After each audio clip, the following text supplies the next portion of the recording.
advanced-wing ship is attacking. Send out the saucer. Too late, Captain. He shot them down. Dispatch the hopping droids. It's no use, Captain. He's attacking the mothership. Quick, put him on the screen. They ugly. Buck Rogers, Planet of Zoom, from Sega.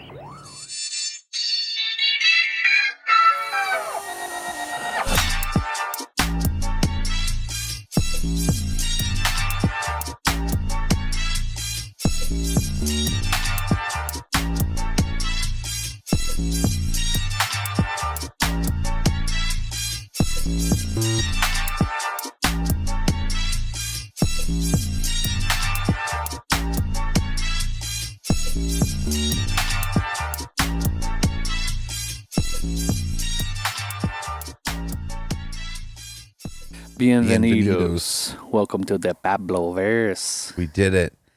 We did it. It's been a month. I fell off the face of the earth. I didn't have self-service for, sometimes days. I keep it mysterious for the listeners, but... Well, I mean, you didn't miss much, just the start of World War III and everything, you know. Yeah, I had self-service actually, for that. not even World War III, like Revelations War, I guess. Does that mean... Yeah. I mean, we started this podcast in hopes that one day we could overtake Joe Rogan and be the most popular voice in podcast history, but instead it's going to be cut short by,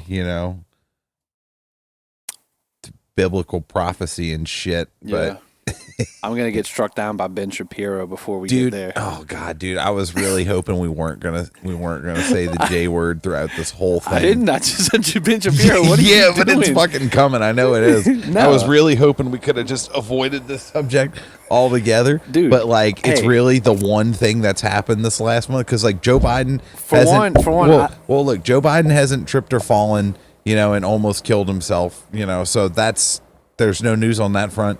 And there's no more alien shit, because all the aerospace contractors were like, yo, tell them to shut the fuck up. And, so all we really have is Israel popping off the end of the world. And I'm just a little upset because I thought we were going to have more time to get famous than this. Honestly, if the world ends and as long as our one listener still survives, we're still in functuration. Very true. And to know that our memory will live on. Yeah. And yeah, it'll be all the three of us. And and also, I would never say, I don't even know what word you're talking about. I've never said that word. I don't know what word you're talking about. My my credit score is 780. I just checked Credit Karma. Damn, I'm in good standing. Son. I'm in good standing with whoever you could possibly mention.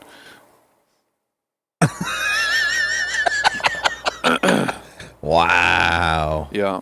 Wow. So, yeah, I don't know. Basically, that entire situation looks like they're trying to do exactly the same thing to each other, which is provoke each other to do worse things so they could play a better victim than the other guy. That's very true. And basically, I'll take one step back before that. We have two powers who on their own are weak as fuck and can't do shit. And if the rest of the world met them with indifference, they have no power. But the problem is we've already been brought into this shit with Ukraine salting an old wound.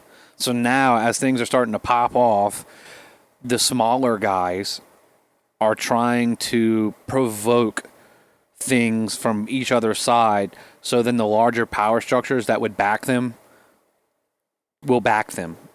If that makes sense. What I'm saying is we're all auditioning for a potential world war. So the smaller guys are like, okay, are they doing their pre-war tryouts pretty much, like seeing who's going to be on whose team? Yeah, I see this as like who can play the stronger victim to make a moral case that anyone against them is the absolute wrong in this world war.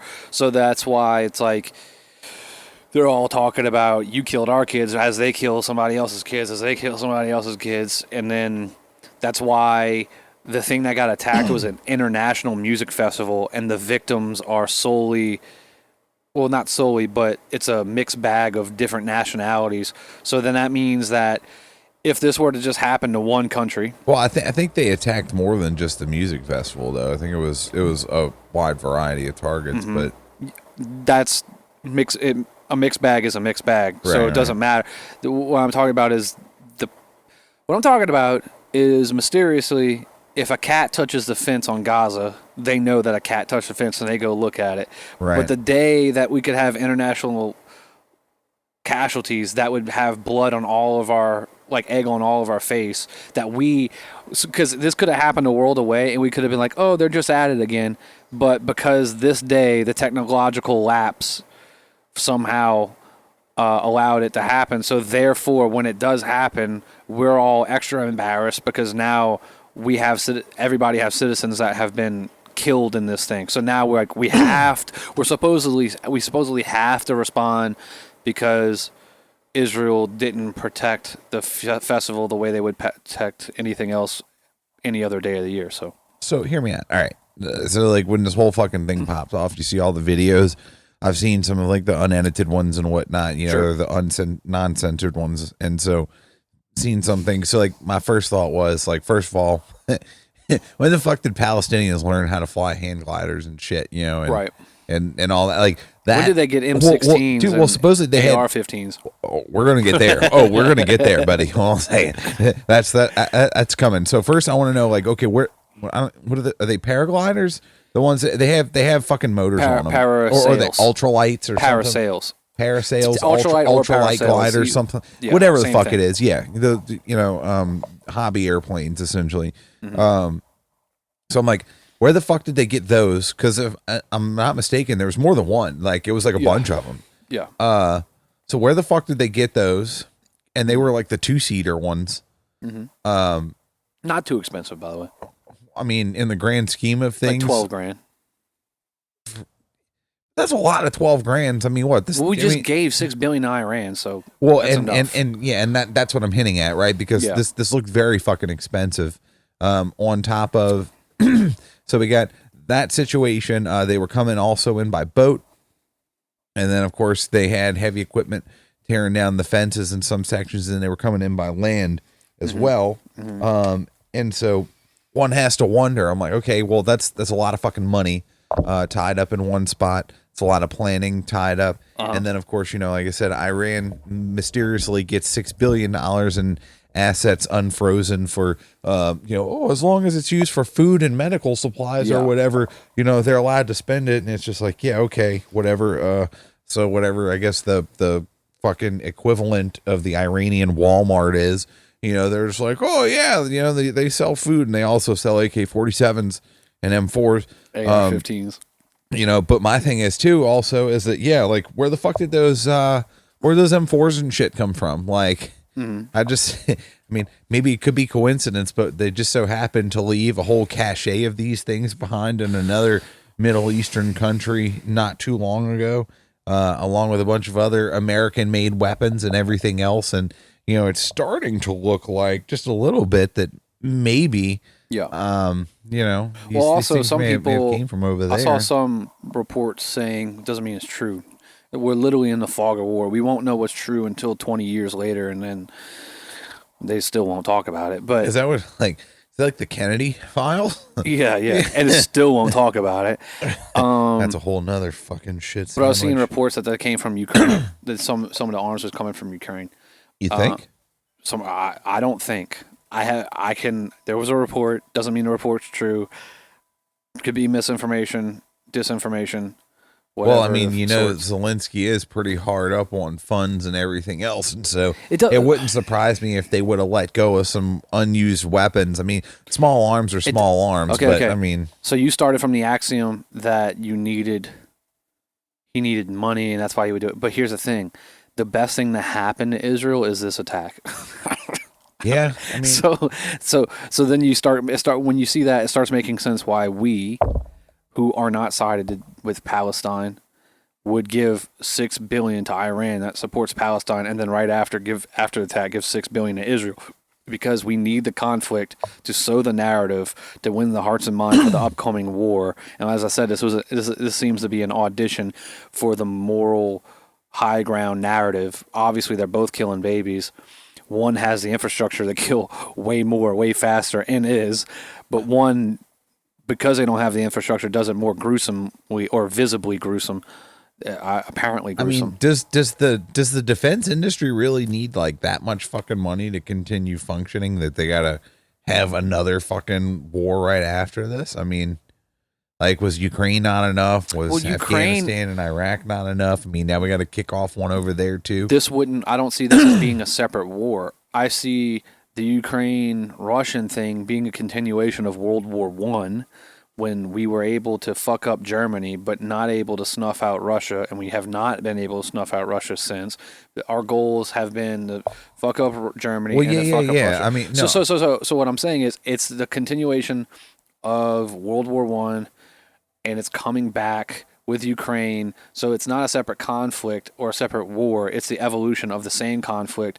And I think the way people view this is that it's inevitable that it's going to happen. Israel and Palestine, Hamas, Iran, they're probably all seeing this as something that's inevitably going to escalate. And if the world's going to go to shit, they might as well have skin in the game to benefit. So they're both benefiting from this conflict and winning the hearts and minds of bigger players to fall on side of when this goes down. Because either they're going to live in a world where they're irrelevant to the, quote, irrelevant, you're never going to be, in this massive scale war that they seem to think is coming, or they won't.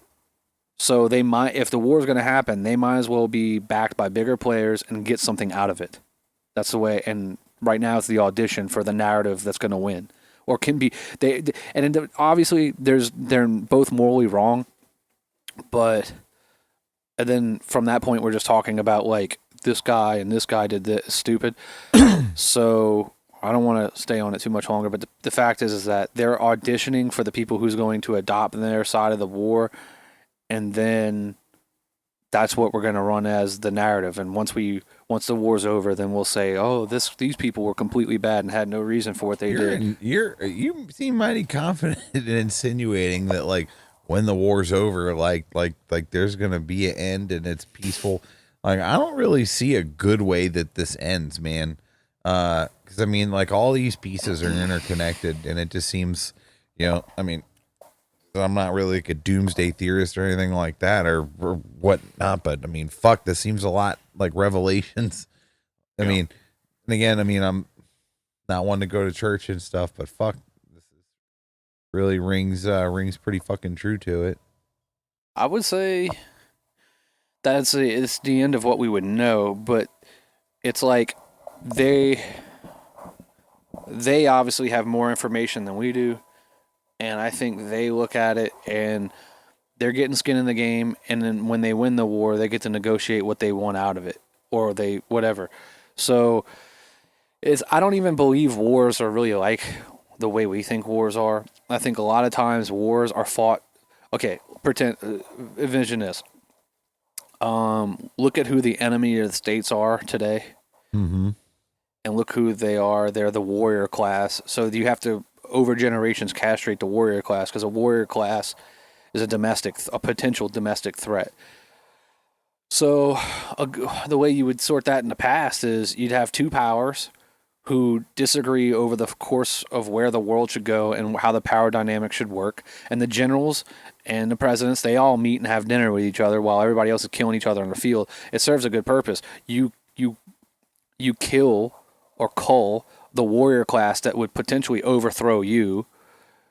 And then so you guys may want something different out of the outcomes of the war, obviously, but you're benefiting by killing the warrior class below you, because that's what posed a threat to your power structure after or before and after the war anyway. And then the next thing is the people that you're going to inherit. Like, if you win the war, the people you inherit have a history, architecture, written language, all this shit, and you have to rebrand that so you can incorporate them into your empire. So the other thing is, that you want to destroy monuments. So then when you do have them, you can control them easier. If you were a sitting ruler on a nation whose values would oppose your plans, you would also allow attacks to happen on monuments, so then you could rewrite history later, especially if you were in a multicultural society. So you would want Notre Dame to burn. You would want things like this. So a lot of war is to, again, just to reiterate, kill the warrior class, call the warrior class that would pose a threat to a power structure anyway without the war. And then the other thing is to destroy the foundations that the society is founded on, so your power is greater after you win the war. And then you hope to reach some kind of agreement at the end of the war with your, quote, enemy side, so you can have some kind of power dynamic that allows both of you to coexist to some extent. And it usually will coexist in an entirely new system. So if this war were to happen, I would suspect that the compromises made after this would be the unification of online policies globally. So basically they control all the information you put on and put off, because it would be an information threat, because people can act on information, or even AI can be informed with bad data sets, and do attacks. So they'll say something like that. And then the next thing that's going to tie with that is a monetary system, a digital monetary system, whether that's central bank CBDCs, fucking central bank. Do you think they're going to do this in response to the way that finances are going to go once all this shit really pops off? Yeah, and you would see that. You would see the hint that was always going to go that way when we kicked Russia out of SWIFT. Yeah, that was the hint that was always going to go that way. Well, I mean, apparently it didn't hurt them too bad, because they went right over to China's system, and they seem to be doing okay now. And then look at what China has. China has a payment system and social credit score. So basically, what you have to see is that both powers want to go the same direction. The question is, who gets to control the new system of control? Well, that makes sense. That's what I've been saying. That's what I'm saying. That's like why you call the warrior class. That's why you destroy infrastructure, because it makes it easier to put in a new system. And then they don't disagree on what the system should be. They just disagree how much control the other people should have over that system.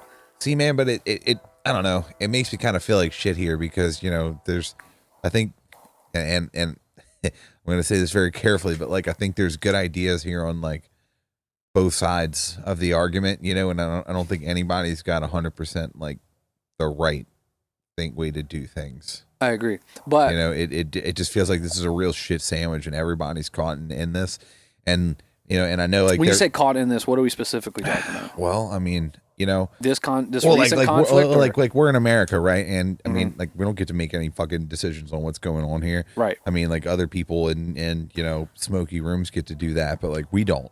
Yes. But yet we get to feel the fucking consequences of it, regardless whether it's something we think is fucking stupid or not. Yeah. Like, I don't think we should be giving tens of billions of dollars to Ukraine, yet it's fucking happening. Yeah. And we're caught up in the middle of it, and yet if something should occur from that later on down the road, like, as an American citizen, it's not like you have to answer for that, but you kind of have to answer for that, because like you were part of that. You're fucking taxed. Like, I went to work, I paid my fucking taxes, and my tax dollars went to fucking Ukraine, whether it, small amount it was, but like, the shit fucking happened, and I'm funding a potential proxy war with Russia, whether I agree with it or not. Right. And in the similar situation, I mean, like, our fucking tax dollars are going to go to Israel. And look, dude, like, I don't agree with 100% of, because like, dude, I don't agree with 100% of the things the Jews are doing, and I don't agree with 100% of the things that the Palestinians are doing. Right. Like, of course. But yet I think both as humans have a right to live unless you're doing something fucked up, and like I don't think every single Palestinian who's caught in a fucking, bomb barrage or fucking precision guided munition strikes are part of Hamas. Like, I think most of them are just fucking poor as fuck people trying to make it on a daily basis, and yeah, they can get turned into a fucking extremist really quick if you go and kill their kids or whatnot, but I think for the most part, they don't have anything to do with that shit, and they're caught up in it. Yeah. Just kind of like, I think your average Israeli who's just fucking, who's, a teenager or a fucking young adult or whatever, who's just out there having a job. You weren't part of the establishment of this, but you're just happen to fucking be here. And if you get caught in a fucking rocket strike, or in this case, you're at a fucking music festival and you go get shot up, like, not all those people had anything to do with that shit, but yet everyone's going to have to fucking pay for it. Yeah. And that I don't like, because it really forces you to pick sides, and all sides suck. Yep. And that's the tragedy here. We're stuck in a dialectic. And the problem is, it's like, if Palestine is being treated like they're wholly responsible for Hamas, and it's like, well, they can't just go round up Hamas and turn them into Israel. Hamas is their fucking political party, essentially, in Palestine. But even if they wanted to fix it, they couldn't. Yeah. If we let's just pretend. Well, dude, they couldn't. Let's just pretend that we had an election that was stolen. Right. It's not like we just go into Capitol Hill. Yeah. You can't just do that. Hey, I mean, like, obviously, like, even if you just don't even do anything violent, if you just, happen to intrude, theoretically, you might get shot. Look, it's not good. Even if you put a vote down, it doesn't mean that it doesn't get adjudicated in Georgia somewhere on a machine where 90% of votes are adjudicated. Hey, and just because you vote in Ukraine for a pro-Russian leader doesn't mean that a foreign country like America won't go in and cause a insurrection there and support the resistance there. This is very true. So, again, as if you look at this from this national and border shit, it literally won't make sense, because the citizens are not in control of the chess pieces that are moving right now, which is what I'm saying. Like, all these people, all these smaller powers are auditioning to get adopted by the larger powers, and then also co-sign the will of the people below them. The same thing that happened in World War II. This is a Pearl Harbor moment. Like, this is the type of bullshit that we're looking at. But I don't know, man. I just don't exactly feel great about this country getting thrown into another fucking conflict. It's a whole lot of proxy wars going on, dude. Isn't it interesting that, like, okay, so, like, Israel will go and fight and drop bombs on Palestine, and then tell Palestinians they have like 24 hours to leave before they drop bombs, and then they ask Europe to take all the refugees, just like they took the Syrian refugees, and they ask America to take refugees, like they just took the Syrian refugees. Israel will push for us not to have borders, but we give them the Iron Dome. What I'm trying to draw is like this weird flow chart of radicalized people with less infrastructure, then export them to Western countries, then tell Western countries that they can't export them, and then they can't have a border. And then the next time something bad happens, remind Western countries, like, you got those fire ants in your country too, so you better be with us. It's like, well, yeah, they're there because you pissed them off, and then exported them here.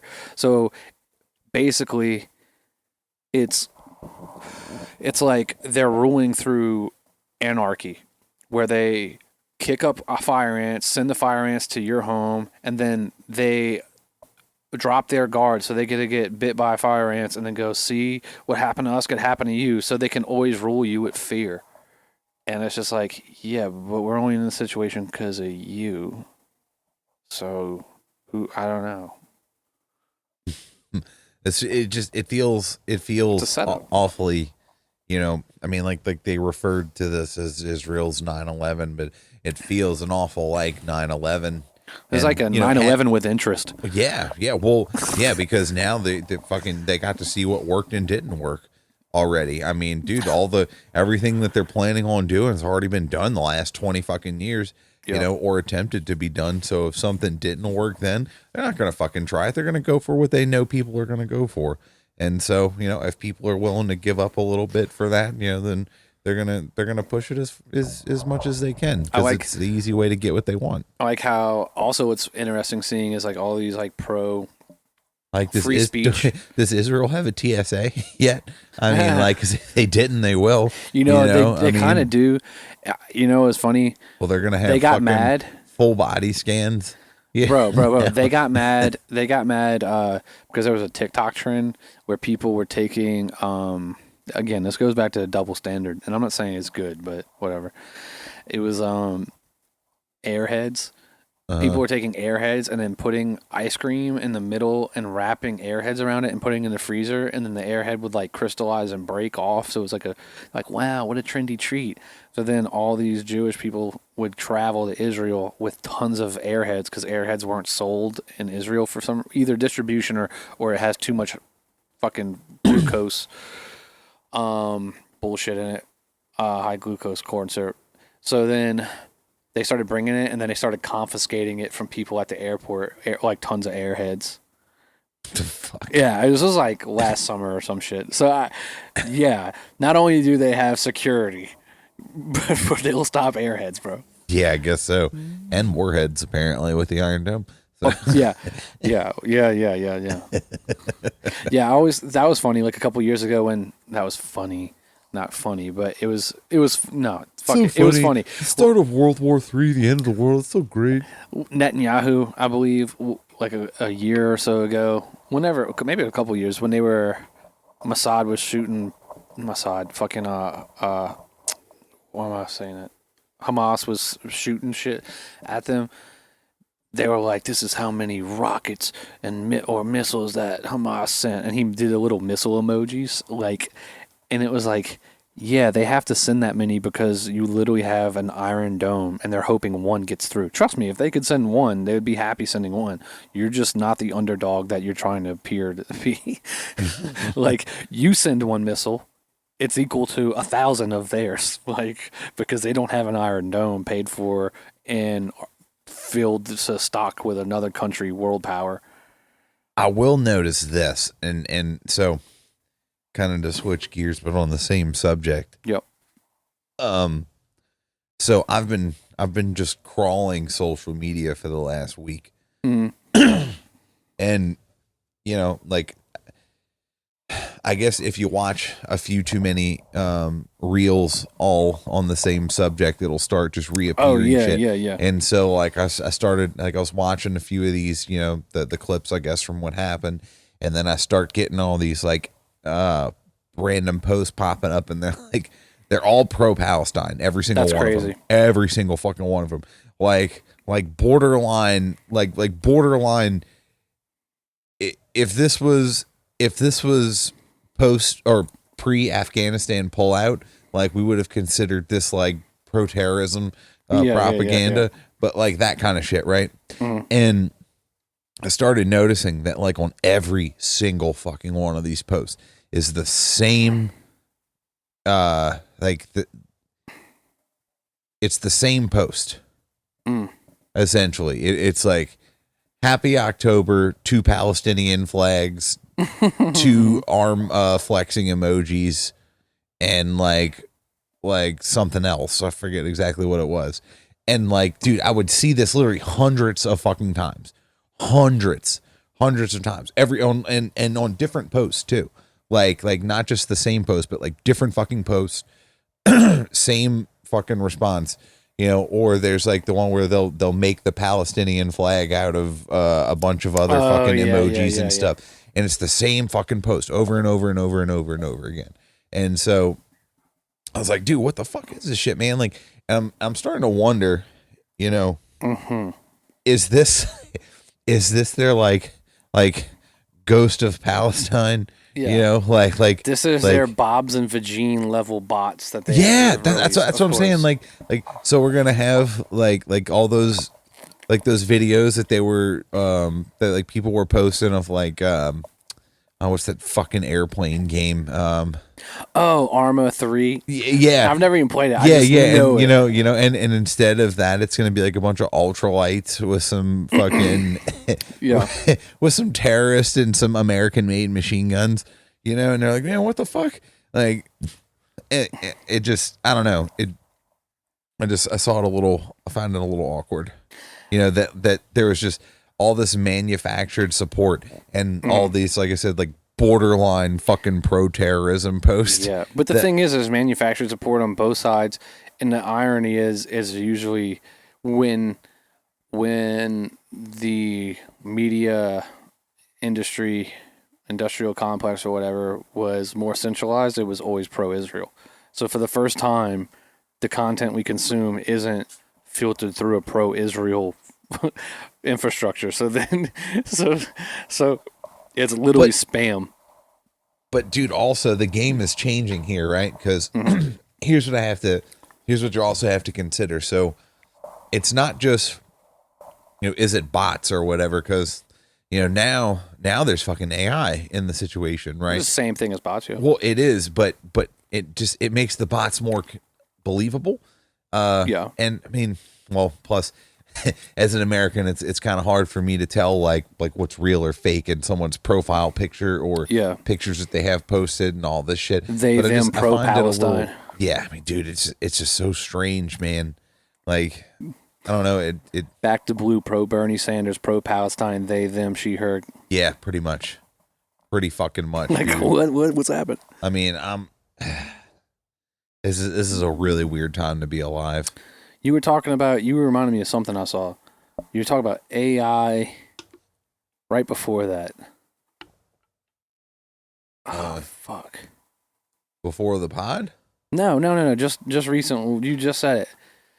Damn. Yeah, well, it reminded me of something fucking. Like I said, man. I mean, well, like the game's changing. Well, like, because dude, I'm going on their profiles and shit, and like I said, you're looking at like their profile pictures, and it's kind of hard to tell, because like how AI normally, like, for some reason it can't write in English, like it just makes up shit, like it almost looks like a Star Wars scene or some shit when it tries to write out something in a AI generated image. But at the same time, like, I couldn't tell if that was a real fucking language or if that was, Palestinian or if that was, any type of Arab writing, because the shit all looks the same to me. So I remember, like, dude, it could have been fake or real. Like, I don't fucking know. Yeah, of course. Well, you can't judge somebody else's IQ, like, and well, but that's always, there's also that. There's also that. Because it could be a dumb fucking person that sounds like a bot, or a smart person that has a bunch of talking points.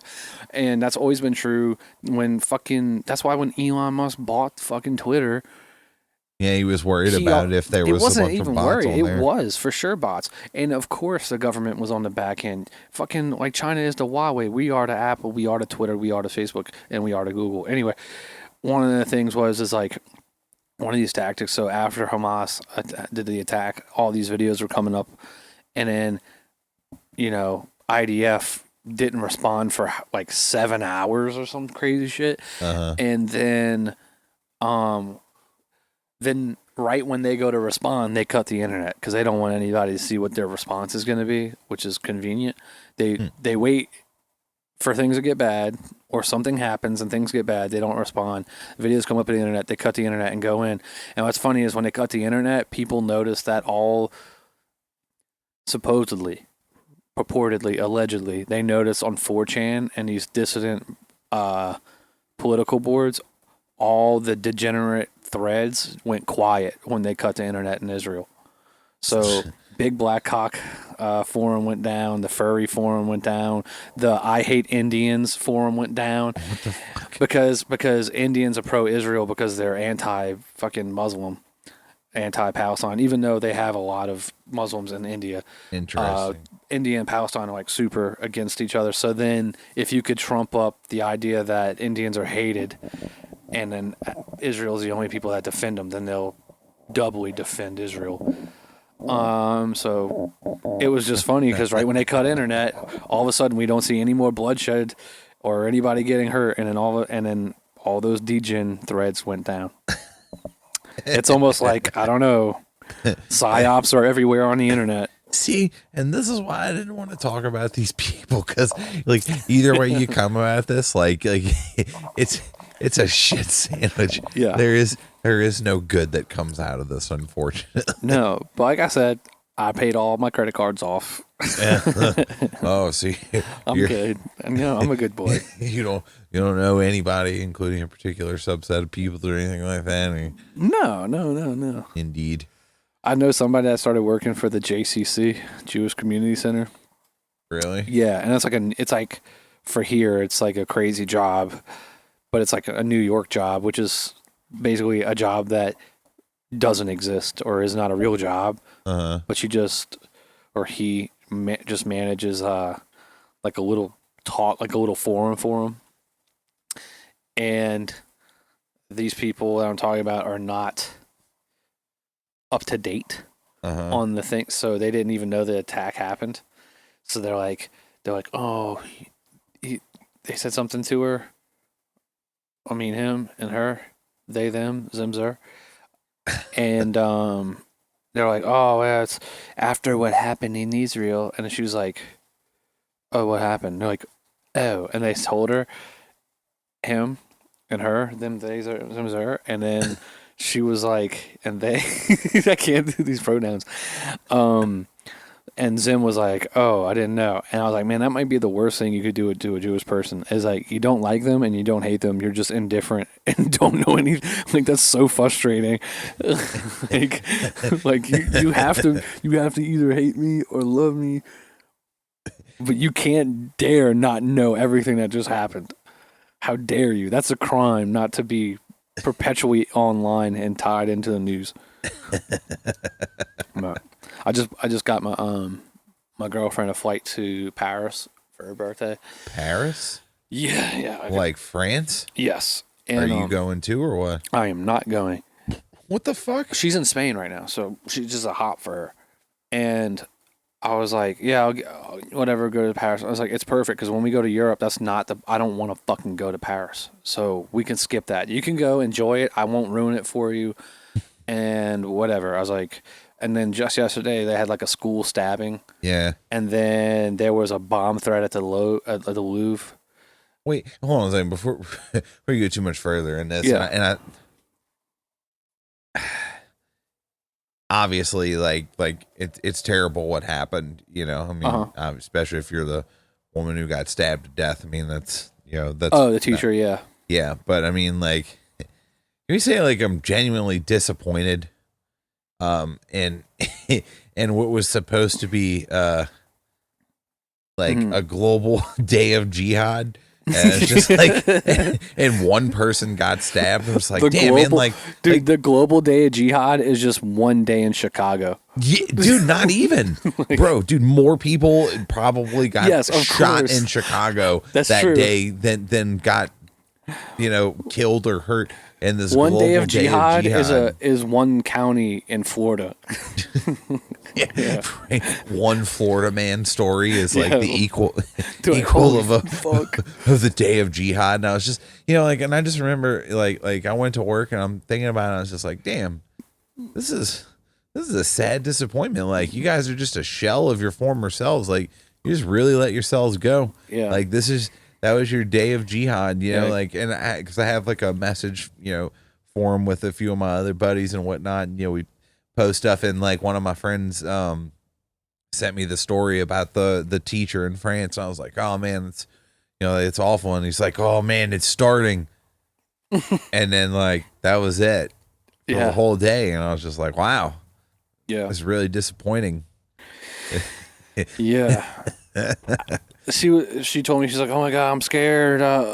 She's like, I don't know. She didn't say she's scared. She's like, I don't know. There was just a terrorist attack I just read or something. And I read it and I was like, baby, you're good. Just go to fucking Paris. This isn't another day in fucking Paris anyway. Well, she's just a Charlie Hebdo vibe. Well, she's not an infidel, so I mean, yeah, it's not like infidels have great aim or don't kill innocents. But the fact that they like wrote a bomb threat to the Louvre or whatever, it's just like, yeah, I heard about that. It's like, wow, who cares or something? Yeah, that's where I'm like, I even told her, I was like, babe, that shit could be literally fake. Like, anybody can write a bomb threat letter to then have a big response to be like, oh wow, they almost got us. This shit's for real now. And I didn't know about the teacher yet, so that was my mindset then. So I was like, fucking go. It's still my mindset. It's also kind of strange too. I was, not to bring it back to it, but like, it's also kind of strange that like, isn't Israel supposedly known for having like is it Mossad supposed to being like the best intelligence service in the world? And they don't even have to be, because Egypt warned them like 3 fucking times. Well, bro, my thing is you mean to tell me that like literally a pack of birds can set off a fucking aerial radar, but a whole fucking flight of goddamn hand gliders and fucking ultralights with motherfuckers with machine guns didn't set off like one radar blip? Like, is this literally fucking Pearl Harbor? Yeah, of course. It's Pearl Harbor meets Burning Man. Jeez. I mean, no, but I mean, like, seriously, like, did not one radar go off? Did not one checkpoint go off when they were fucking tearing down a fence? I mean, I was under the impression that, you know, these people are on fucking high alert all the time. Yeah. You know, and I understand, like, it's holiday and shit, but, like, still, bro, like, I thought that's when y'all should be even more on alert. It seems, I mean, like, I'll give them, like, if there's one thing about the predictability of, like, Muslim terrorist attacks or Muslim extremist attacks is that they love them fucking holidays, bro. Yeah, they love symbolism. I'm gonna tell you that. Like, they you know what? love the stock market really doesn't like Jewish holidays. It's weird. You ever notice that? Yeah. Whenever there's a Jewish holiday, there's just red candles. I'm serious. It's just like Jewish holiday. Hold on, half the fucking 80% of the 2% of the population's not showing up for work tomorrow, and they took the money out the market. Fucking, it's like, wow, there's just not a whole lot of movement today in the stock market. This is really strange. 80% of people went home, and 2% of the country's off today. I can't figure it out. Yeah, none of the money's moving. It's really strange. I mean, saying this all in good fun, man. Because I mean, like, it is what it is, dude. You got to have humor about it. Yeah. I mean, like, look, stereotypes wouldn't be funny if they weren't true. I'm just saying, like, you know, it's a fact of life. You know, I mean, yeah, it'd be like some people just have a lot more share of the financial sector than others. Yeah, so some people just have a bigger slice of the pie, and if Italians took the day off, there would be no pie. You know what I mean? Yeah, this is very true. So, this is very true. But you really wouldn't notice, man, because my people are pretty lazy. Yeah. It'd be like, damn, the Italians took a day off. Be like, really? They just play the fucking Sopranos theme song and fucking smell like pepperoni. Woke up this morning, bought myself a gun. Jesus Christ. I was born under a bad sign. Fucking Hold on a second, man. Let me take a pause real quick. I have to Are you O-type negative dying right there? Well, I have to pee and beer myself, but yes, these mosquitoes are in fact eating me alive. Okay. And we're back. Yeah, sorry about that. Yeah, our state bird down here is the mosquito, and so it's pretty fucking terrible. I had to re-beer myself and all that stuff. Yeah, the beer helps.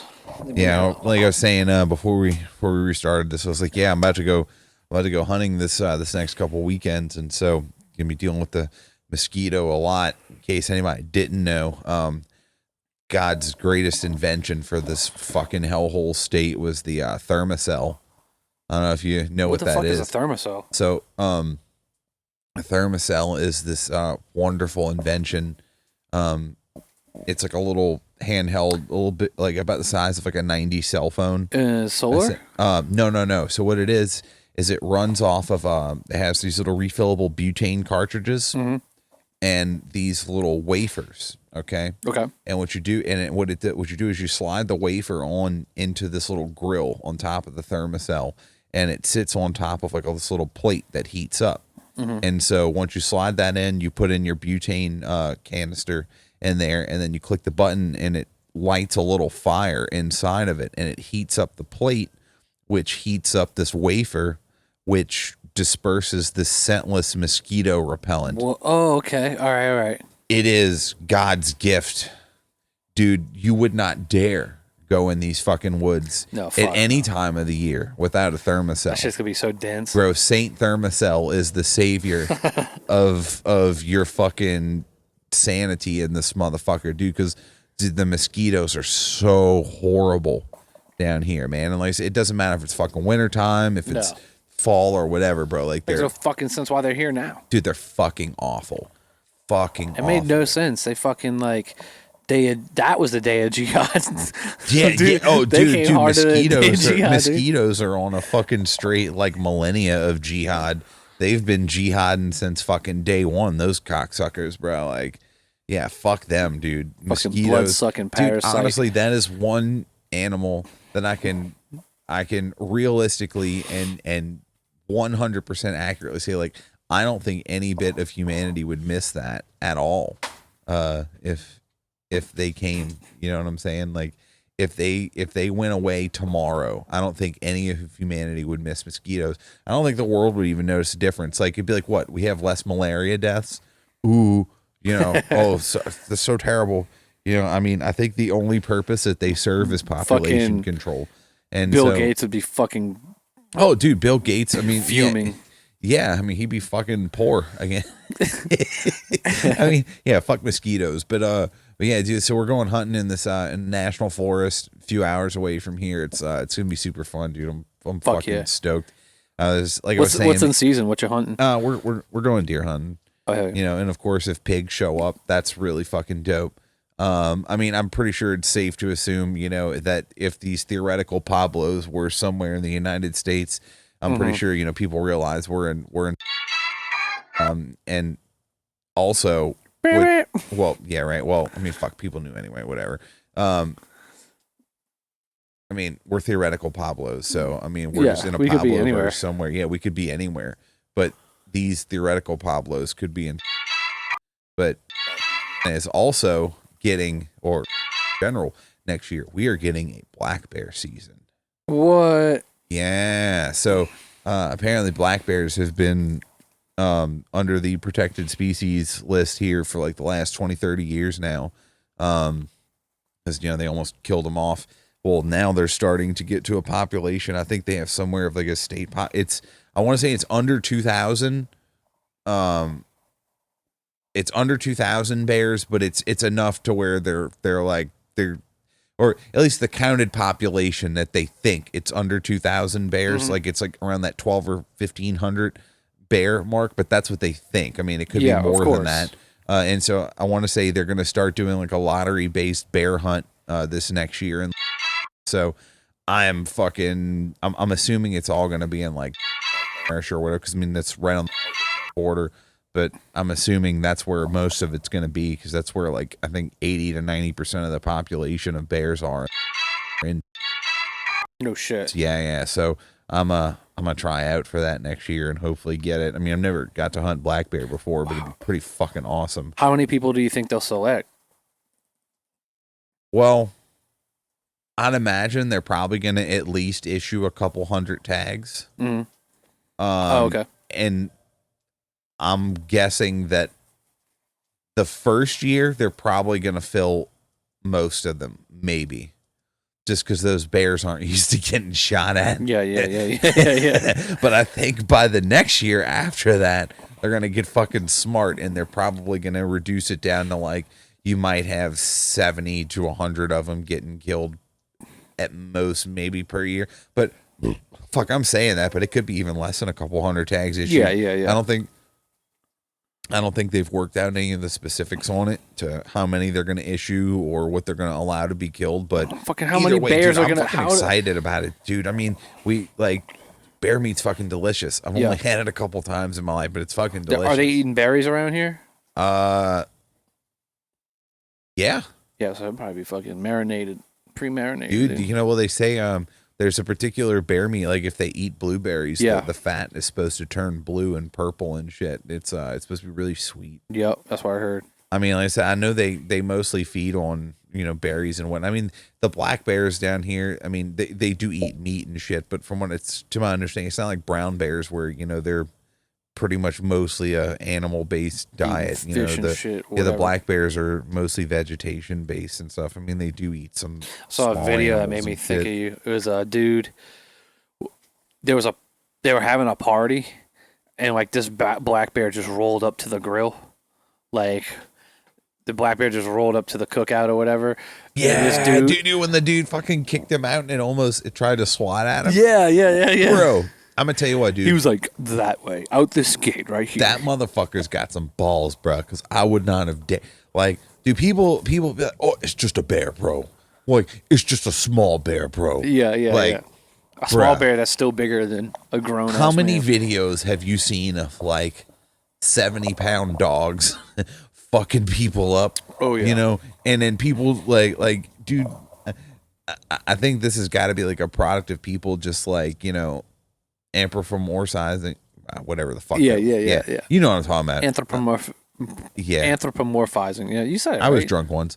You said, hey, you yeah, said it. but like, dude, that's You just gaslit me. You fuck up a word, and then I say it the same way you said it, which was right, and then you go, "Yeah, I was drunk once." But I mean, yeah, dude, like, False flagging. I think it's a side effect of people just giving animals these human-like qualities and assuming that, like, oh yeah, like they have good intent. Just like The dude bro, literally it's a fucking pointed. bear. Dude literally pointed to the door like the fucking bear would understand. But dude, you saw. I mean, and it did kind of. But like you saw that motherfucker swatted at him. Yeah, dude. yeah. And I'm gonna tell you what, bro. Like, dude, it doesn't take much for a bear to fuck you up, bro. No. Like, it's got claws. If it wanted to swat you, like, bro, it could have swatted him on the abdomen midsection. It could have tore him open. That motherfucker would have been done, dude. Yep. I mean, you can't fuck with them animals, bro. Like those things are meant to survive, bro, and you ain't. You know, ain't especially when you're talking about a fucking bear, bro. Like, no, fuck that. Like, that's like cats, bro. Big cats. Fuck big cats. Yeah, big cats. Like, dude, if you've ever, I mean, we may have even talked about this at one point, but like, bro, when I see big cats on videos, like eating things or people, like, that is a soulless motherfucker, dude. Like, they give me like the same vibes as like snakes and fucking crocodiles and alligators and shit. You know, they're fucking soulless, bro. Like, and they go for the soft parts first and stuff, and like, I couldn't imagine getting eaten asshole first, bro. Like, that'd be terrible. I mean, some people are into it, bro. Well, yeah. No, you're right about that, right? I mean, but yeah, some women would be like, I'd love to be eaten asshole first. But I mean, fuck though, dude. I mean, how would you feel about an animal tearing your fucking dick off? You know, like, it'd be awful, bro. It'd be fucking terrible. You know, and that's why I'm like, fuck cats, like big cats and shit. And dude, I'm pretty sure a bear would eat you the same fucking way. So fuck them bears too, bro. Yeah, a bear would fuck you up bad. I mean, if it's gonna come to it, I'm gonna eat that bitch first. Hell yeah. Hopefully, I've been eating blueberries before it. Yeah, I mean, look, if he's not, oh well, I'm gonna eat that bitch anyway. I mean, look, we're gonna make some bear grease. We're gonna fucking. What's bear grease? Fucking, it's like rendered bear fat. Oh, okay. Yeah, makes sense. You can use it for a bunch of shit, but like, you know, cooking or, you know, there's a variety of things you can use it for. But yeah, man, make some bear grease, make some bear sausage, make some fucking bear roast. You know, bear fat, there's plentiful in that shit. You know, might save it, use it for cooking or whatever. I mean, there's a variety of shit. I mean, I don't know. I think. Dude, what if you just made bear grease butter so you could put it on whatever? Like, fucking right. I mean, I don't see why not. I mean, it's been done before. I just think if there's a list of cool things that you can fucking go hunt, you know, I mean, bears gotta be. Yeah, dude. It's black bear's not exactly the apex predator of North America, but like it's like the number 2. Yeah. I mean, I'd put them above mountain lions. I mean, well, we based it on numbers. Well, actually, no. Well. I would say apex predator is the house cat. Well, it's got yeah, the most actually, kills. by numbers, yes, theoretically, the house cat is the apex predator of North America, 100%. Now, if we're gonna go by like legit scary factor, I'm gonna say like the North American, like the brown bear, or grizzly bear is. I'm gonna say that's like the apex motherfucker of North America. Like that's the baddest bitch here. I'm gonna say now. Number 2. What animal you think has the most human casualties? Human casualties? Yeah, I mean dogs. Dogs, yeah. Probably dogs. But it has to be. But as far as wild animals, the most deadly animal in America for humans. Dogs, 100%. Now, but like I said, but as far as wild animals go, though, I mean, I'm gonna say maybe like probably bears, because I mean, like wild cats attack every once in a while, but it's not really a thing. coyotes are kind of bitches. Like they really don't come too close. I mean, like they do on occasion, but I'm gonna say there's probably more bear attacks second to dogs, if I had to guess, as far as casualties are concerned. But I would rank like the grizzly bear as the baddest motherfucker in North America, and I would say the number 2 is probably tied between the wolf or the black bear. Bruh. Possibly, the mountain lion. But I'm going to say the mountain lion as far as just... Actually, no, the mountain lion might be number... Fuck that. He's number 3 because fuck that cat. I'm going to say the wolves are probably number 4 under the mountain lion, and the black bear is number 2. Okay, so check this out. When I said that, I purposely prompted the question so Siri could look it up. It's so gay, bro. Like the way it actually works out. Number 1, deer. Wait, what? Deer. Every year. From Cars. Yeah. Yes. Motherfucker. Ain't that a bullshit? So I'm actually going this weekend to do the world a service, bro. Exactly. Actually, before you go any further in this, I can totally understand that because, dude, when we go hunting, no shit. Like at 3 a.m. when I wake up to go take a shit, because like you got to drive to go take a shit because I don't have I'm gonna probably invest in one of those like bucket shitters soon. But right now the campground's still fucked up from a hurricane like 3 years ago, and so they haven't opened it back up. So you can still camp in the national forest, but you can only the bathrooms for the campground are open, and they turned off the shower because they're gay. Because they're fucking run by Israelis. It's a Palestinian campground. Yeah, it's just so you have to take I take sink showers over there. I bring myself a cup, and you just fill up your cup and you can dump it on yourself, and it's got a drain in the floor. Either way, it's still but 3 a.m. you got to wake up to go take a shit, and dude, on the way to the fucking bathroom, and it's only like 3/4 of a mile away from where we camp at. Yeah, like dude, there are so many deer on the side of the road. Like, bro, and they all just looking at you like, can I jump in front of your shit? And I'm like, motherfucker, do you really want to be in my ice chest this morning? Because I'll tell you what, like, you think you're just going to win, but like, I'm going to tell you what's going to happen here is I'm going to kill you with my car. and then I'm going to throw you in the back, and I'm going to be filing my insurance claim on the way back to the campground to skin you and put you in the ice chest. Hell yeah. I mean, like, so either way, like, I'm cool with it, but like, dude, they look like they want to. So I could totally see that. I fucking swerve between 2 elk in West Virginia. Yo. That was wild. Oh, that's right, yeah, because you get to see that kind of shit, bro. We don't have elk down here. Dude, that's big as fuck. I didn't even realize till after. I was like, wait, that wasn't deer. Wait, was this an elk or was this a mule deer? Because I don't know if there is elk might have in been Virginia. Mule deer or whatever. Because mule deer are just a big fucking deer. Like elk are noticeably like elk's like a 900-pound animal. This thing was big. A mule deer is probably like starts at like 200 to 300 pounds. I have to look up photos of it, but like it had a furry neck and huge rack, and there was 2 of them, and one was in the passing lane, and one was starting to get into the cruising lane. I had somebody on side of me, and I went between them, and then the person on side of me has to slow down and jump behind me. Did it look like it had a toupee? No, not from what I remember. I don't know. I have to fucking show you a picture. Yeah, they also got meth heads in West Virginia hardcore. Was it brown? Or was it like grayish? I'm colorblind, but it looked brown. No, I would tell gray. I would tell gray. I would tell gray. It looked brown. Yeah, I was gonna say. I mean, because like the mule deer, they're kind of. I mean, they're brown, but like they can. They almost look like Let's they get have. back to this list. I don't want to lose. Yeah, this my list. bad, dude. I got sidetracked. So every year, 200 people are killed by the deer, mostly in car accidents. Another one. That. You ready for the second gayest one, dude? This is so aggravating. Okay. Hornets, bees, and wasps. Wow. I mean, it's not mammals. It's so just dumb. Another animal that I could totally be okay with not existing anymore. Yeah. Yes. Yeah. Fuck wasp, bro. Those are the dude. Fuck white Anglo-Saxon Protestants. Bro, you know, I made it like 27 years of my life without being stung by a wasp. Yeah. 20, dude, I took every precaution. Bro, I got called a bitch so many times for running away from wasp and What bees stung and worse, shit. being called a bitch? Or getting stung Dude, by a wasp? coming to think of it, like being called a bitch so many times collectively probably did sting worse. Yes. But it was so crazy because, like, so check this out. So 27 years I make it. Yeah. I'm on a car lot doing my job one time, and I'm going to go plug something in on one of these, like, light poles. Yeah. And they have those little, like, plug-in boxes on the light poles. Mm-hmm. And so I go plug this thing, and it's got the cover on it. So I lift the cover up, God. dude.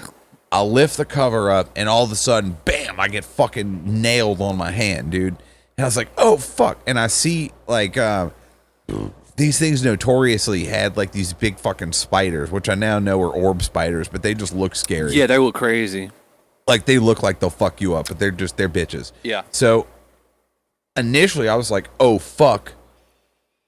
Spider bit me. Like, I'm fucked. Like I was like, oh, shit. Like, I don't know what the fuck it is. Yeah. And then I noticed this bitch-ass wasp comes out from there, and he kind of, like, hovers around, and I'm like, and, of course, like, this is the first time I've been stung ever, and I'm like, motherfucking, motherfucking everything in public. And, this wasp, he kind of flies off, and I was just, like, pissed because I really wanted to kill him now. Yeah, So I'm like, fuck this guy, I'm like, you don't just get to do that. And so, no consent, yeah, right. dude. So, like, I forget who it was. One of the managers or something was like, he broke a cigarette and gave me some tobacco to put on it or whatever. I mean, it helped a little bit. Well, moral of the story, that bitch ass wasp did come back, and I fucking smoked him afterwards. It made me feel a whole lot better.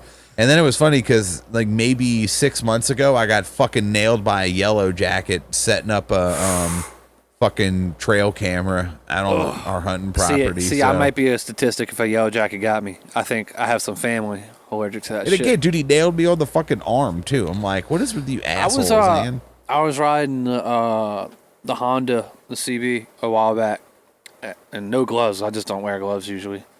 And a fucking wasp hit me while I was driving. It stung me by impact. What a dick.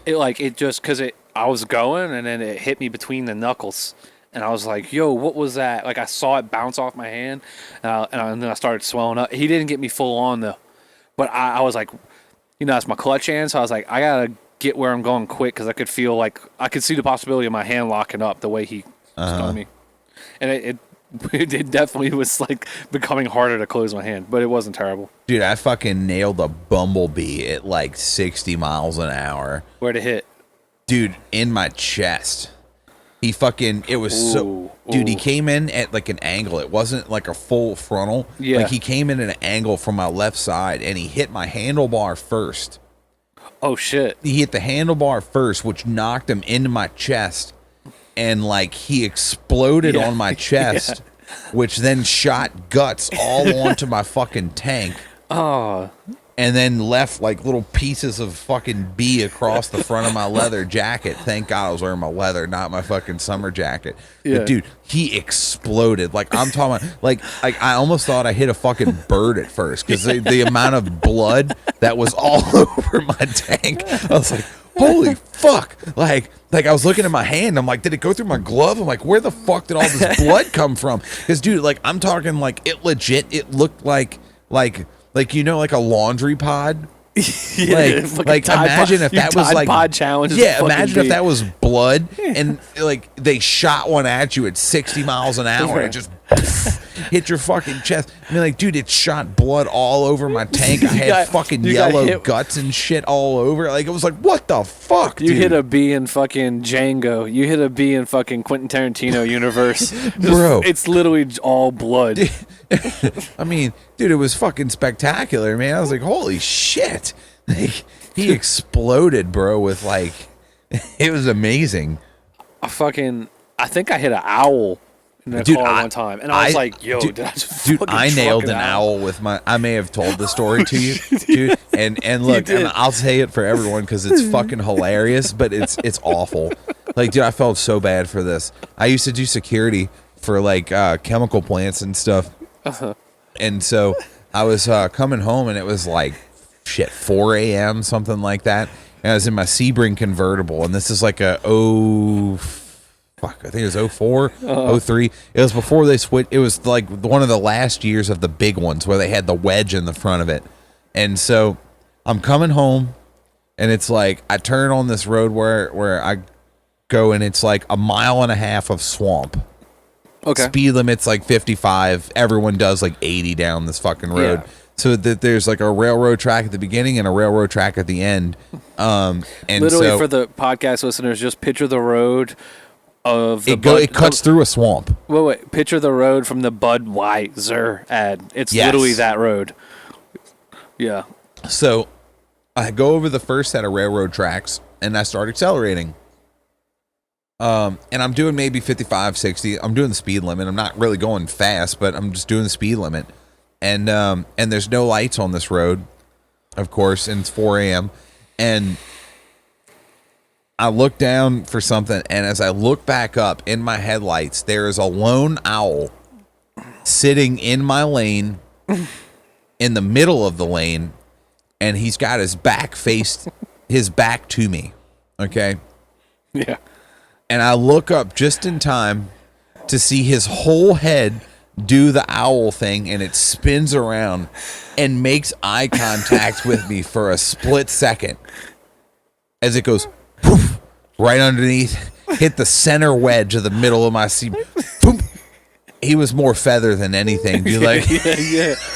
Dude, I felt so awful, bro. Like, he just appeared out of fucking nowhere, bro. He just, and his whole head just, his little fucking raptor eyes, like his whole head turned around and just looked at me. I was like, fuck. You guys realize the same thing at the same time? Yeah, dude, like, I couldn't say, dude, there was no braking power I could have initiated that would have saved him, bro. He was, yeah, I felt so terrible, bro, but like, I nailed an owl. Dude, I hit I think it was like a little dog once. What? Yeah, I got mad at the dog because the dog. Wow, bro. The dog was shit, dude. It was literally retarded. Like it made like me just existing became like an arm of Darwin. Like it did. I didn't do it. Like he ran across the road. I slowed down. He made it to the median, cut back into the road, and then I hit him. Ouch. So he made it all the way across, got slowed down, and then cut back, and then I hit him going slow. And I was like, I just heard, cluck, and then there was a little dog, so it was done for sure. And I was just like, I just got mad. I was like, bro, that's on you, dude. That's on you. That's not me. You made it out of my way and then came back in front of me. Damn, bruh. Yeah, so... well, this took a fucking dark turn. Yeah, well... let's just say I got one back because number 3 on the list is dogs. Kill between 30 and 50 people every year. Wow. Yeah. So, I'd imagine that's between accident avoidance and fucking getting smoked by dogs. Yeah. Let's see. They have an explanation. I wouldn't be surprised if dogs are killing 50 fucking people a year. I mean, dude, how many irresponsible people own dogs that they can't control, dude? They just need to have one irresponsible. I mean, like, dude, pit bulls are doing the fucking legwork. They're out here representing. Look, bro, they give them one baby, it's over. Look, man, I have 2 pit bulls. I love my dogs. I've also had them, one since birth and the other one since he was a year old. You know, would my dogs hurt someone? I'd like to hope not, but like, I also, as a dog owner and a responsible dog owner, would try not to put my animals in a situation where I would have to trust them to not do something like that. You know, but again, like, there's not a whole lot of people also that, I mean, like, dude, my dogs know who's in fucking charge. Like, how many people out there own dogs that, like I said, that the dog is in charge and they're not? Yeah, well, you know, they always say it's the owner, not the dog. And I think if we looked at who owns pit bulls the most, we would get into some really politically incorrect territory. So, possibly so. You know, maybe I'm just going to leave it there. Number 4 is livestock, because you get gored and shit by bulls. And it wasn't accident avoidance on the dogs. I didn't mention that. What a suck way to Number die. 5, spiders. Bruh. Like, we haven't even got to the cool shit yet. Fuck insects, man. Like venomous snakes is number 6. Now, hold on a second. Can we just stop and pause for a second to say, like, fuck bugs in general? Yeah, unfair. Like what a shitty invention. Yeah. You know what I'm saying? Bugs are like Hamas rockets, and we've got the Iron Dome, and then just one sneaks through, and it's like, fuck. I have no shit. Like, cockroaches, right? Yes. A cockroach in itself can't hurt you, realistically. Uh-huh. But a cockroach's presence can. Yeah. Like, I remember no shit, dude. One time, we were going hunting, another one, and I'm going to this stand that we have set up, and it's like a ladder stand. It's leaned up against a tree. It's a little platform, like 20 feet in the air, and it's got a double seat cushion up there that folds down, right? Mm-hmm. So I climb the ladder, and again, like, I get to the platform up top, and I'm 20 feet in the air. It's like 3 a.m., so it's pitch black. I got my little headlamp. I fold down the seat. Yeah, done. Bro. Swarmed. Bro, there was like 3. All it was, just 3. Yeah. When I folded down the seat and I shine my headlamp down to see them skirmish, it took everything in me to not fall to my death. Yeah. I had to physically tell myself, yo, homie, you're 20 feet in the air. Do not panic. Yeah. You will die. Yeah. Would you believe it that my fucking scary ass got my ass down from that tree stand? Actually, I do believe and that. I walked away and went and hunted somewhere else, all because of some. I'm such a bitch, dude. I fucking like. I hate that I'm so deathly scared of insects like that. Dude, I can't even rationalize it. I have a good one. Well, like, okay, 2. I picked up a big piece of plywood one time, and the entire thing was covered in big cockroaches. Oh, fuck that, The bro. entire thing. And I was like 7. I picked it up and went, fuck. And I took my time putting it down so they wouldn't all fly. I was like, oh. Like, it was like fucked up. And then, I was riding my bike, and I was trying to bicycle back in the day, and I was trying to like find a cool spot to do tricks and shit, and they had these train tracks, and they had all these like train track trestle board, whatever those boards are, and I was looking at a stack of them, and they were kind of like laid like Lincoln logs. I was like, man, I could like bunny hop and manual on this one, and then hop to the next one, and then hop off, maybe even do a 360 off or some shit. I was like, okay. So I started looking at it, and I'm walking it first, and I look down, and when I look down, I see a pattern, and I don't even believe it, but it's a diamond pattern. And I go, and it's literally, I'm on the piece of wood, so that's probably like 4 inches by 4 inches, like block. So I'm 4 inches off the ground, right on side of it, right in front of my foot, literally 3 inches in front of my foot, 4 inches below it by that math, is this diamond pattern. And I go, no, that's not real. Like, and I just went, there's no way I'm seeing what I'm seeing, so I'm just gonna back away calmly. And I did, because I didn't. If I knew what it was, or if it was real, I wouldn't have responded that way. If I thought it was real, so then I backed up slowly, and I was like, well, now I don't know if that shit's real. So I threw a rock in that direction. And I was like, oh, fuck, that shit was real. So then I told my friends, I was like, hey, dude, I saw a rattlesnake. Let's go fuck with it. And then, stupid ass. So we went back, and then we played chicken for $20. Whoever could get closer to where I saw the snake, I would pay $20.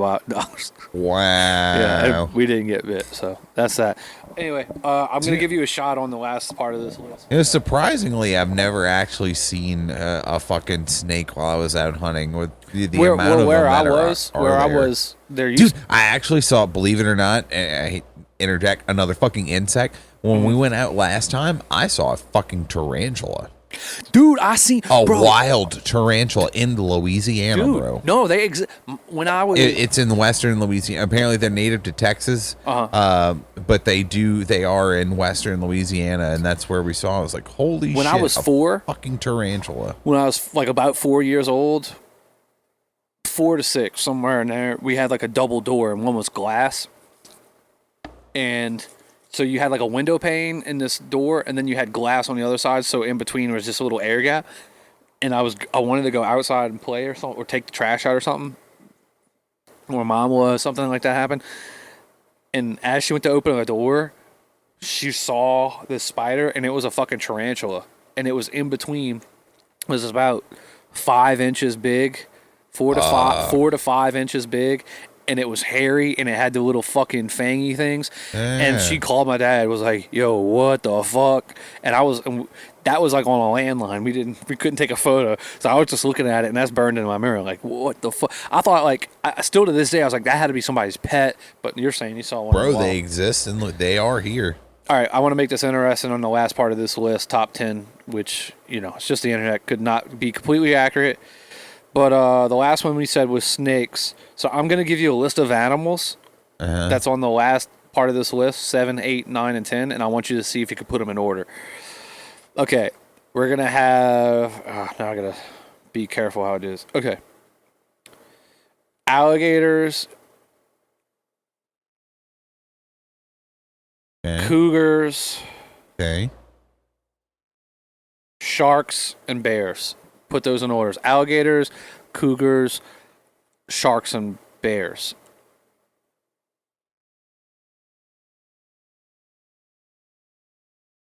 So... Sharks. Bears, alligators, cougars. Sharks being they kill the most? Yes. Sharks, bears, alligators, cougars is what you said. That's 7, 8, 9, 10, I think. Okay, so here's 7, 8, 9, and 10. 7 is bears. Motherfucker. 8. Quick to add. Fucking bears, bro. 7 is bears. 8. Sharks? Cougars. What the fuck, yo? 9 is alligators. 10 is sharks. Really? Yes. Yeah. Really? Yeah. Wow. If this website didn't have AIDS, I would be so much easier for me to navigate. Like, is it one of those that like has like there's a an fucking ad in between and there's each like every one? credit card ad? Because my, like I said, I'm on good terms with the Jays right now. So,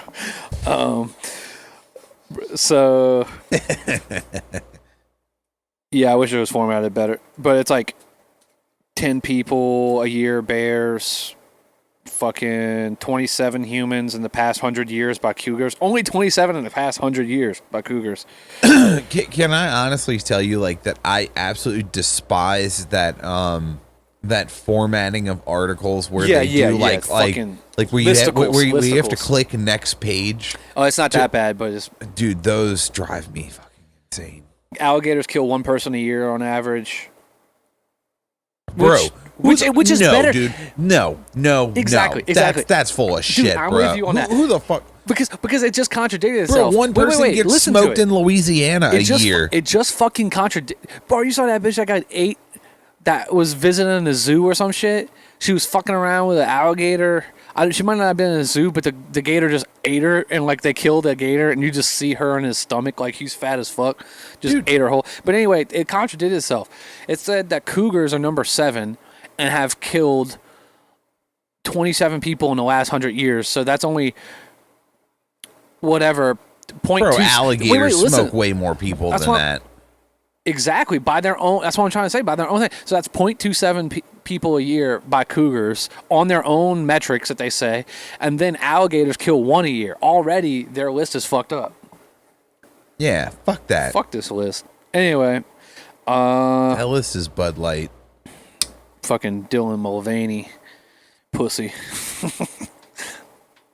All right, so I want to talk about a dream I had. Okay. I have a problem with dreams in general. Like, I am so I try to have so much discretion about psyops and shit in real life that I kind of, and when I watch movies, I'm very aware of how the illusion's maintained. So something happens where that's like just my natural state of being. When I see something, I go, what's really happening here? Right. Well, how am I supposed to respond? How do they want me to respond to this? How will I respond to this? So, bro, I went drinking last night, had a good time, hanging out with some Spanish peeps, drank some fucking cervezas, got home, went to sleep, and I had this dream that Christopher Nolan, I believe, there was enough hints that it was Christopher Nolan was filming a movie, and I was on set of the movie, and they were showing this new technology that they were using to make the movie. And I'm assuming it's a movie being made, and I'm on the set, and it's like a rock quarry, but behind the rock quarry you could just see like desert sky. What technology is this? Wait, I'm about to explain what happens. So it's just desert sky beyond the rock quarry, and we're all standing like on a flat part of the rock quarry, looking out, and they're like, all right, so like we have this new technology, we could do this, and they changed the background to where it was no longer the sky, but it was like a hilly, like it was like a residential German town on a hillside, and so now it wasn't sky anymore, and it flipped so quick, and I was like, whoa! They're like, yeah, we could do that. We could make it look like anything. And then I started realizing everybody that was on set, and I was dressed really nice too, but I started realizing like we're all wearing like suits and ties and shit. And I started getting spook vibes, like we're not shooting a movie, like something else is happening here.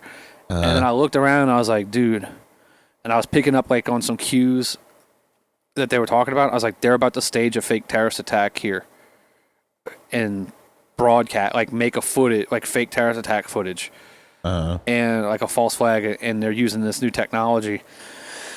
And then once I had that thought, again, this is a dream.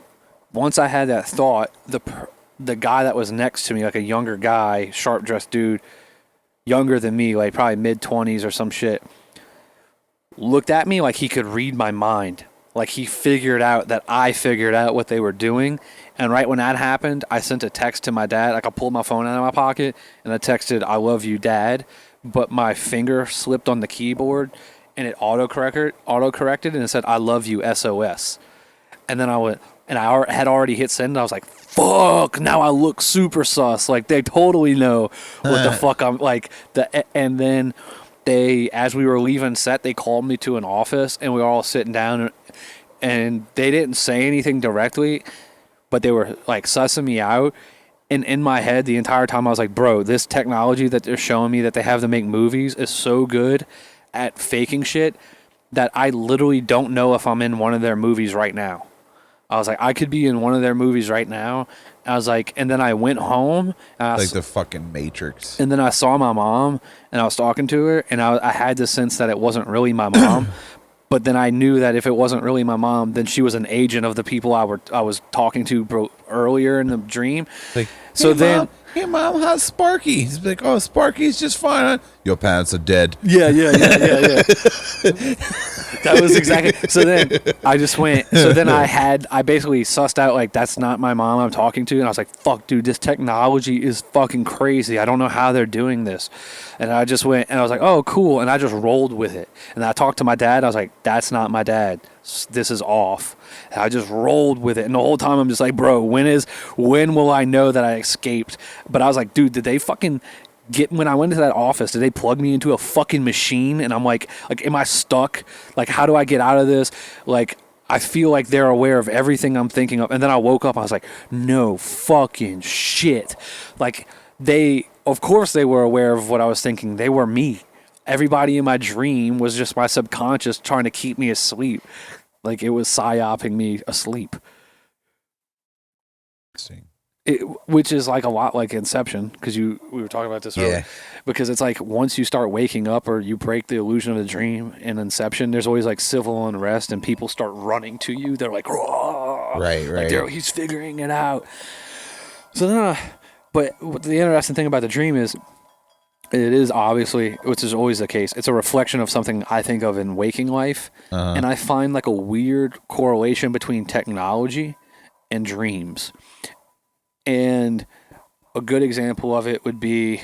I was reading somewhere not too long ago, they were saying they're only like 5 or 6 years away from being able to like actually record the content of your dreams. They could do that already. They could. I'm pretty sure that. They could do that. I can tell you how I know. Well, I saw something like not too long ago, like they actually were able to record. Like it was really basic, but it was like they were actually able to make like a physical image out of somebody's like thoughts. Yes. Essentially. So I imagine they were, but here's the thing, they were doing that. If that's what they're publicly releasing, then they could probably already do it. But hear me out. What I'm trying to say. They talked about it now, but MIT released footage of that in the early 2000s. They were doing it. Mm-hmm. Like I had already seen it. So yes. So my thing was, anyway, the relationship between, there seems to be a weird weird relationship between how dreams work and how technology works. And one good example is like you have to do something productive and you get on your phone and you have to open an app to do it, and instantly all this stimuli is shot at you from the algorithm, which is informed by your subconscious, conscious and subconscious. So the computer's more aware, potentially in many ways, it's more aware of you than you are of yourself, and is trying to keep you on the app or in the phone in this state of absorbing information, which the dreams are there for. Right. And the technology is doing the same thing, and it knows you in a way that like you're always in a reaction mode. Unlike me in the dream where I was actually not reacting anymore, I was assessing. You're typically just reacting to stimuli in a dream, and you never realize you were in a dream. And the same thing when you're on the computer, when you're getting tons of propaganda, even at the highest form of stimuli. The lowest form of stimuli, you're getting stimuli, and you're not assessing why you're getting it, why the algorithm is giving this. Is this article real? Is this headline really what the article would say? Like, do I give a fuck? You just start clicking and looking, and then you go, oh wait. Then you have to get back into lucid dream state and go, none of this matters. I have something to do. I got to pay my credit card, so I'm good with the J's. But so no, yeah, good with Jesus. And so the thing is like, so if you ever feel good with Jesus after you pay your credit card off? And so basically that weird relationship, and if you think about it, it's like our internet is basically like a collective consciousness, but it's also the algorithm that runs the internet is like a collective unconscious. It's what everybody doesn't realize they think and how they react, and that's what informs the algorithm. Right. So something tells me that the dreams I know this is going to sound crazy. Something tells me dreams may be an internet for the collective unconscious. Yeah, I could see it. And so then when we have dreams, we're basically absorbing archetypal memes. It's like memes, but things and concepts that are ingrained in our ancestral DNA. That's something that we all experience. And then it's reflected to ourselves, where it's almost like an AI. Like it takes our own memory and experiences and projects it and blends it with archetypal memory memes that we all are related to and descended from and experienced way through our ancestors, and then it spits it back at us in a way that we can understand personally. And that's what keeps us connected on like this internet of the unconscious. I could see that. So I almost think simulation theory is fucking legit. And it's like, at what level of the simulation can we get?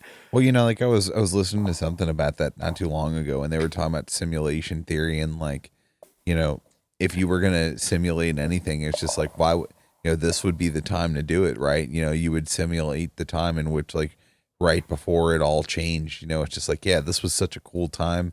Like, so it kind of makes you wonder, like, what happened after that made it so shitty that people just, like, were wanting to have an experience back in a time where it was less suck. That's creepy. It is. The other thing that think about it, because it's just like, man, you know, like we're going through this time right now. We're just like, wow, dude, we've had like 2 financial collapses, a fucking housing market collapse, a pandemic, a 20-year war, all this shit, and we're like not even 40 years old yet, and like we think this sucks. And it just goes to show you, like, man, they look at this like, man, that was the golden era, and it's like, wow. This fucking blows dick. I don't know what you guys are talking about, but that's on some other shit. I think there's 2 concepts I would tackle right here, where it's like, one, if you were AI, let's say, or maybe it's just this is life before AI, and AI really just fucked everything up. Let's say that the shape of reality is like a toroidal sphere. and there's this center column, and we're in the center column, and at the beginning and end of the center column of this sphere is the iteration, the beginning of AI and the end of AI. And we create AI to then create ourselves in the past. Like, we're creating the substrate that we run on.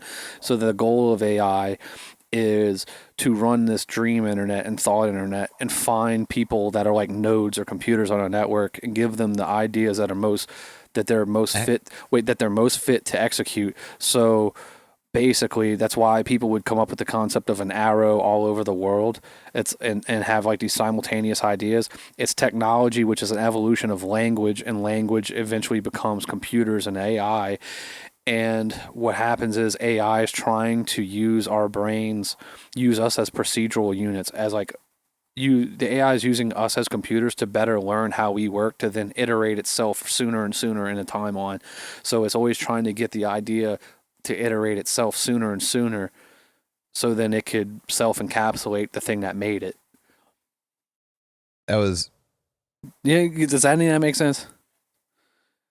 Yes, and maybe it's related, because it was like, as you were talking about this, it reoccurred to me like what I had heard, and now I was just trying to regurgitate it, and maybe it's, but like you were talking about, like if you were gonna simulate any time in human history, like clearly we can't do before this, because there wasn't.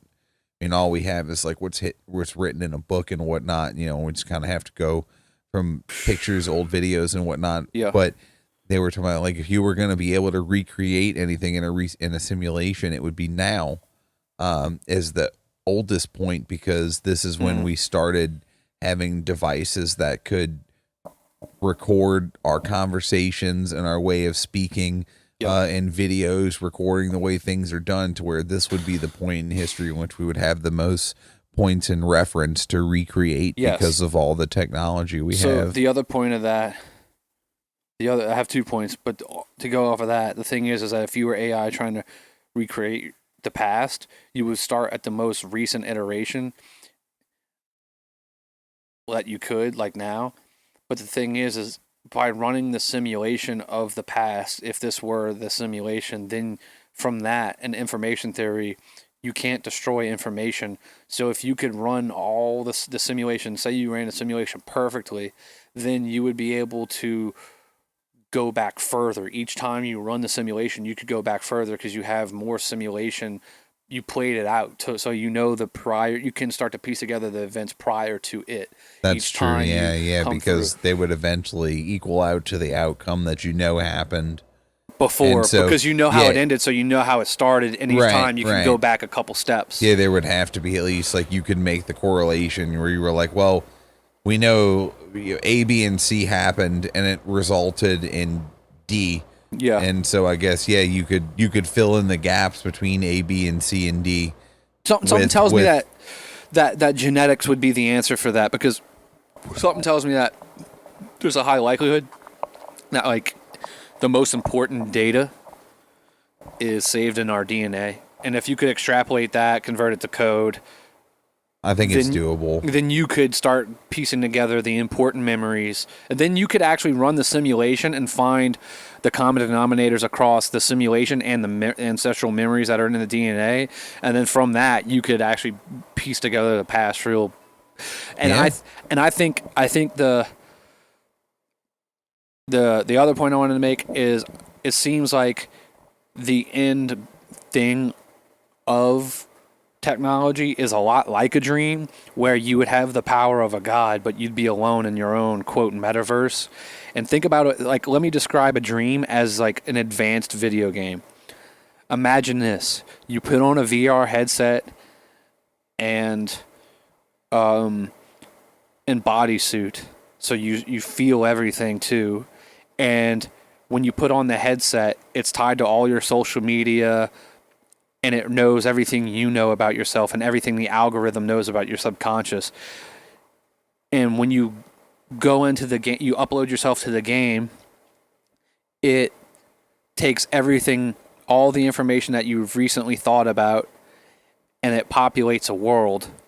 And the NPCs are running on your own brain, using your own procedural infrastructure, like your own brain to run. So your subconscious is the NPCs, and they're running on your own hardware. So when you run this game, you have the best, smartest NPCs because they know you, and you're constantly trying to figure out them, and that's the game. But if you mastered the dream and you lucid dream, then you could do anything you want. And imagine eternity where you just do anything you want.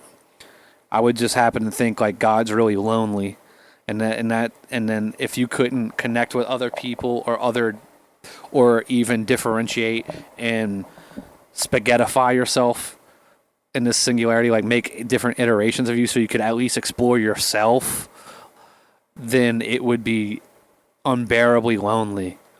Yeah, I'm kind of grateful for death if you think about it. Yeah. It's actually pretty good.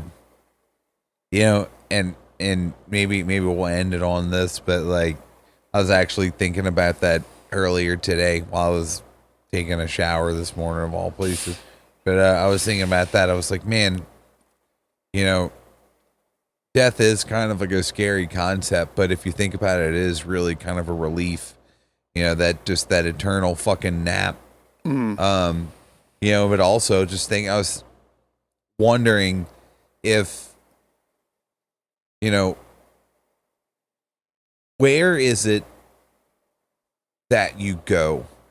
You know, like you could think of it in the generic religious sense of a heaven and a hell. Yeah. You know, and like that'd be totally cool. Actually, I would almost prefer that because if it is nothingness, that's a great disappointment in my personal opinion. I mean, like that would be awful if this was it. However, in my scientific rational side of me says, well, if you can okay, hold on. Fuck, this now just turned into something else because okay, go ahead. The reason why I was thinking about this was obviously it's October. I hate scary movies with a passion. I really do. But my wife has been getting me to watch them more this month, and one series that I've taken a particular liking to, surprisingly, is the Conjuring series. Have you ever seen any of these? No, but I know about them. Okay, so they're supposedly all based on a true story. Okay. And this is where we get into the woo type thing. And look, if you believe in spirits, cool. If not, whatever, that's on you. But I do, right? I mean, well, I'm going to go from that perspective. Okay. I believe in that kind of shit. Yep. And if these things were based in a true story, regardless whether they were spirits or entities from somewhere else, the idea of somewhere else suggests there is a somewhere else. And so my thoughts this morning as I was wondering was, where is that somewhere else? Do you go to the somewhere else afterwards? And is heaven or hell another somewhere else in another dimension? Is it a physical place? You know, do these entities come from another dimension, or is that a hell? Or is hell just a layman's term for another dimension, and so is heaven? You know? And that, in a way, kind of made me feel better. Yeah. Because it's the only way that you can somewhat quantify another place in a theoretical sense, is that if people have had experiences with these things from other places, then these other places would suggest that there is an other place to go. And I would just like to hope that those other places are as cool as we think they are. I think a couple things was, it isn't necessarily to say that like the idea of simulation theory isn't necessarily to say that we're in a computer, but when we make computers, we're imitating something that's already existed. Right. Because we can't make something completely new. So we're always refining concepts that already existed in reality and abide by physics. that we exist in. Like we can't do something new. So it's interesting how that works. So if a simulation, to think about it like a simulation is a good like analogy, like a high resolution analogy to think about things. So it's like if every point in time exists forever because it's a point in space time, then we never actually die, and there might be a reason that we would have to get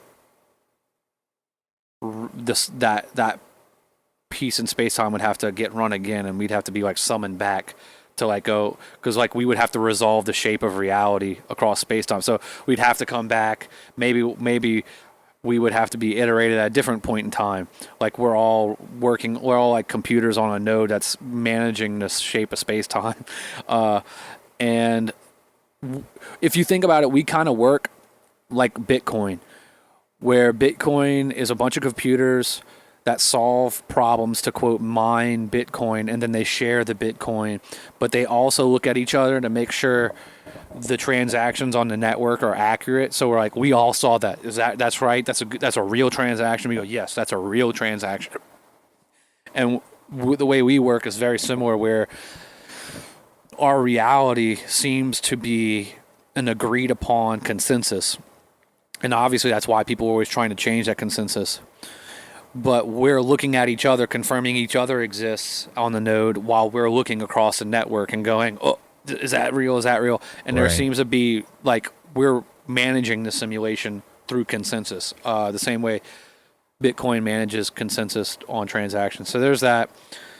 The other thing is that entire concept of heaven, hell, I'll have 2 points on that, and that's really it. But that entire thing rests on the understanding that we understand what we are. When we go I, we think we know what I means. But what are we really? Because we go like, I am this thing and I'm this thing. And then we realize these are a lot of things other people told us we are, but might not actually be completely true. And a lot of it rests on things that happened before we even existed and we can't actually confirm. You know, like, but we have to believe some of it or we'd be schizophrenic. Right. So I have to go like, yeah, my mom's actually my mom. I could take a DNA test, but then I got to trust a DNA test. I could look at the footage of me being born, but is that really me? It looks like a baby. It doesn't look like me. Like, you know, like it would there's never enough proof. So there's always a suspension of disbelief.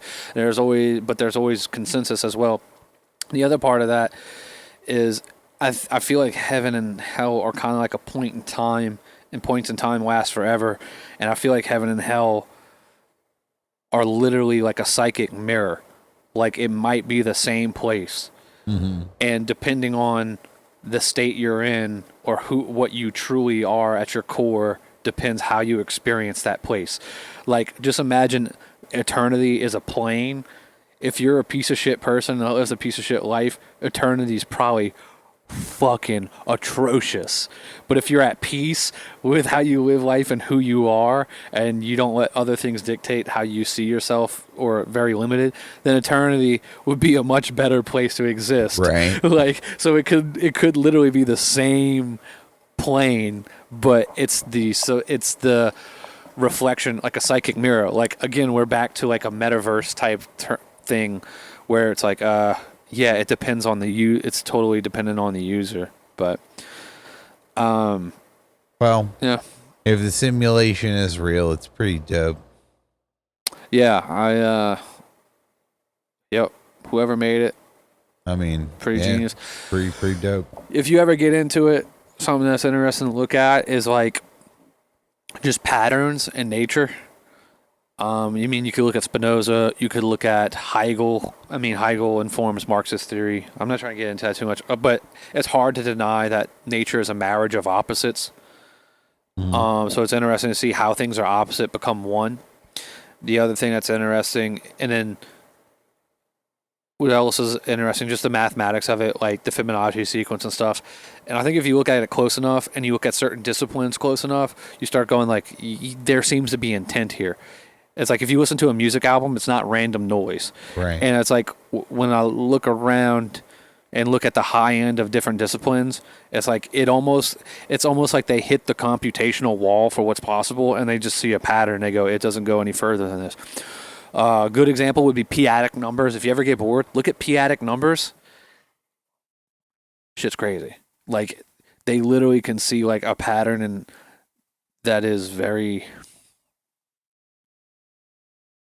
unorthodox. Like, you wouldn't assume that would numbers would work that way, but there's a pattern, and it's always approaching zero.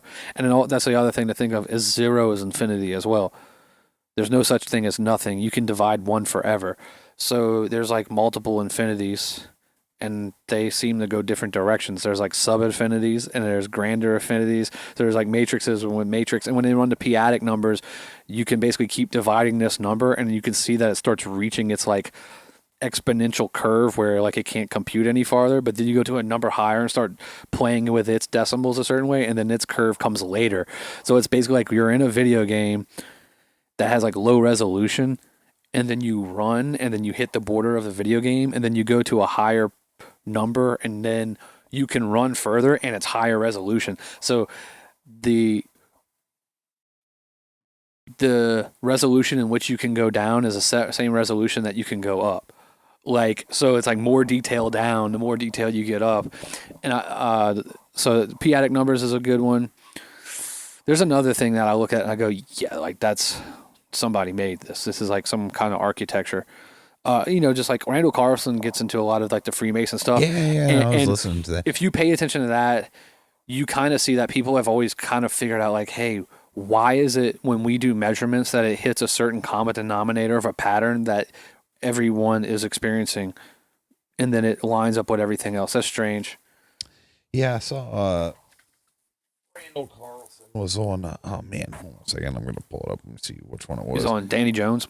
Was it Danny Jones? Yeah, Concrete Podcast, formerly known as Concrete. Yeah. It was Danny Jones.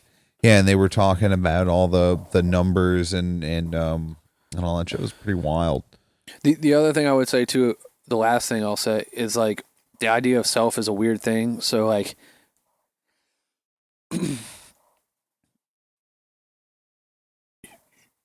you think about like the story of Adam and Eve. Once they eat the apple, they're banished from they're banished from the Garden of Eden, and they realize that they're naked.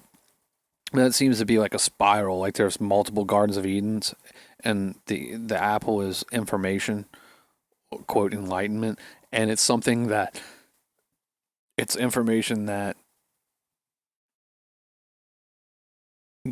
gives you a new perspective and makes you realize that you were kind of in a trap or something. So even information that's doesn't help you transcend a dialectic. Like you have to choose Hamas, you have to choose Israel. You would eat the apple and go, wait, I don't have to choose either. All war, killing kids is wrong no matter who does it. Like that would, and then you go like, wait, my country doesn't really represent me, and Israel doesn't really represent. That's when you eat the apple. Like that's when you realize you're ruled by a jealous God. And then you realize you're naked and you're vulnerable and you thought you were safe. And then the same thing happens when you're a kid. You go, wait, my parents are fallible. What the fuck? Like they made mistakes, and you ate the apple and you go, wait, I'm not as safe as I thought I was because my parents are.